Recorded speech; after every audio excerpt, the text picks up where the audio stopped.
আমি একটা কথা আমার ভাবতে নির্দেশ করে আমি 60 লাখ টাকা পেতাম, এখন 70 লাখ হচ্ছে বছরে। যে 10 লাখ বেড়েছে প্রতিটা বিধায়কের বছরে, সেটা নওশাদ সিদ্দিকীর জন্য, পুলিশ তাদের জন্য নয়।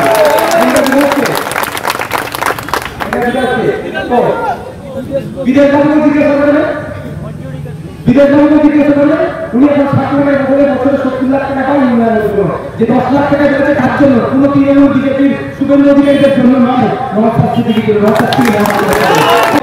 আমি একটা কথা আমার ভাবতে নির্দেশ করে আমি 60 লাখ টাকা পেতাম, এখন 70 লাখ হচ্ছে বছরে। যে 10 লাখ বেড়েছে প্রতিটা বিধায়কের বছরে, সেটা নওশাদ সিদ্দিকীর জন্য, পুলিশ তাদের জন্য নয়।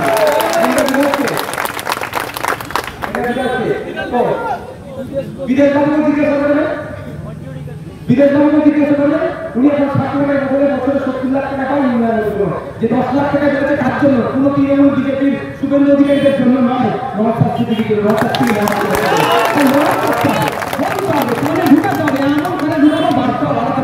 তাই আগামী দিনে আপনাদের সমস্যা হলো সেন্ট্রালে গিয়ে সেন্ট্রালের মিনিস্টাররা কোনাদের মধ্যে ঢুকাতে হবে।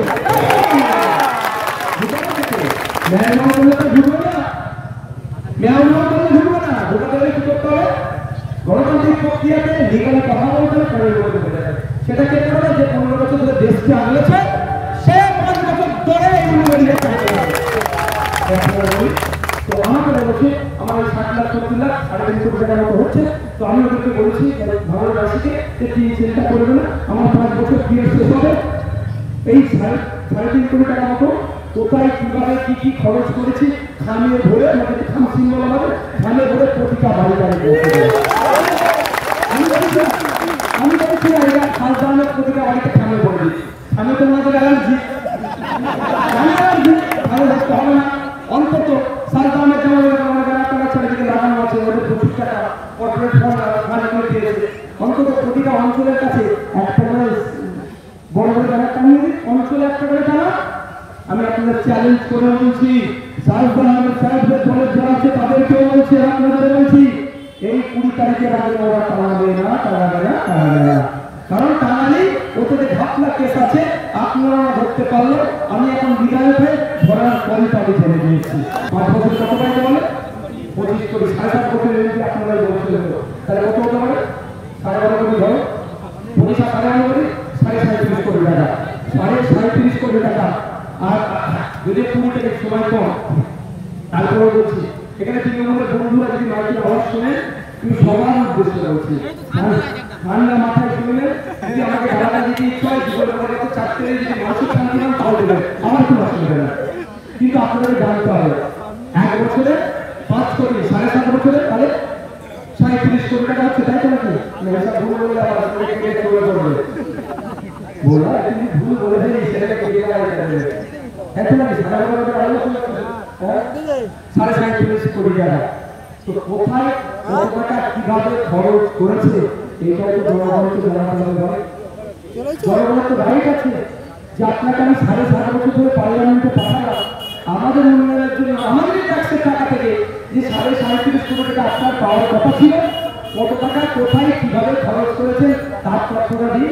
তো আজকের পর থেকে তৃণমূলের বন্ধুরা যদি আপনাদের কাছ থেকে ভোট চাই, স্বাধীনতা বজায় রেখে, ভদ্রতা বজায় রেখে শুধু একটু বলবেন, ভাই ভোট তো ইচ্ছা করে দেবো, ছেলে দেবো না, কিন্তু আমার রাইট আছে, আমি একজন ভোটার, আমি জানতেই পারি 7.5 বছরে উন্নয়নের জন্য যে টাকা আসার কথা ছিল এমপির মাধ্যমে, সেই টাকা কোথায় কোথায় খরচ করেছে তার তথ্যটা আগে দাও, তারপরে নতুন করে ভোট চাইবে। আমি ব্যক্তিগতভাবে বিরোধিতা করবো না, শুধু একটু বলি, ভাবছিল কিন্তু বাংলার মানুষ 25 বছর সুযোগ দিয়েছিল, ভাবছিল বাংলার মানুষের যদি কাজ করতো তাহলে এই জিনিসটা করা থাকতো। 25 বছর সুযোগ দিয়েছিল, আর নতুন করে সুযোগ দেওয়ার দরকার নাই। আমি আপনাদের বলবো, একবার ভরসা করুন, আপনারা এখানে যারা উপস্থিত হয়েছেন, এই সর্বনেতা, এই মন্ডলীরা, এই বাউলিয়ার মানুষেরা ইতিপূর্বে 17 বার ভোট দিয়ে পার্লামেন্টে পাঠিয়েছেন। আপনাদের দাদুরা ভোট দিয়ে পার্লামেন্টে পাঠিয়েছে, আপনার বাবারা ভোট দিয়ে পার্লামেন্টে পাঠিয়েছে, আপনারা ভোট দিয়ে পার্লামেন্টে পাঠিয়েছে। কিন্তু দুঃখের বিষয়, দেখুন কি হয়েছে, এমপি হয়েছে, এসি ট্রেনে দিল্লি গেছে, ফ্লাইট চড়ে দিল্লি গেছে, আর পেনশনটা শেষে সুন্দর করে ঘুরে দিচ্ছে। যারা ভোট দিয়ে পার্লামেন্টে পাঠালো তাদের দুরবস্থা, তাদের সমস্যা সমাধান হলো না। উল্টে কি দেখছি, একের পর এক কারখানাগুলো, ইন্ডাস্ট্রিগুলো বন্ধ হয়ে যাচ্ছে।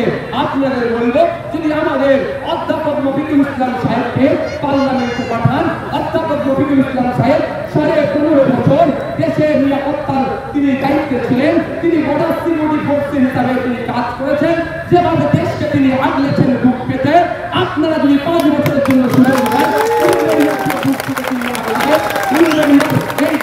নদী ভাঙনের সমস্যা থেকে শুরু করে রাস্তাঘাটের সমস্যা, ব্রিজের সমস্যা, উড়ানপুরের সমস্যা, বাচ্চারা পড়াশোনা করছে, ওরা পড়াশোনা করছে কলেজ ইউনিভার্সিটি নেন, সেই অর্থে সেই কলেজ ইউনিভার্সিটি তৈরি থেকে শুরু করে এবং college, high school, primary school, upper primary school থাকলেও কিন্তু দুঃখের বিষয় পর্যাপ্ত পরিমাণে শিক্ষক নাই।